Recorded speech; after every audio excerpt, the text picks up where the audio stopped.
Hello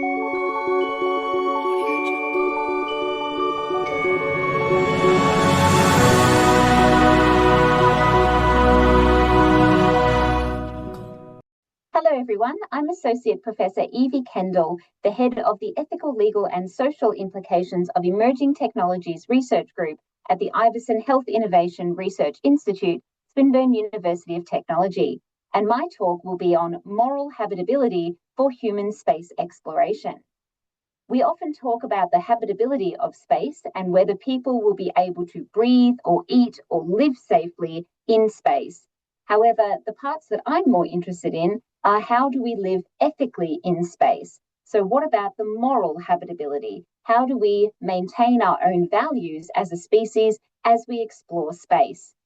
So I'll be looking at how we can explore space in an ethical way in relation to celestial objects and the potential for life outside of Earth, looking at occupational health and safety for jobs in space, including mining, and then considering our ethical obligations when it comes to planetary defence.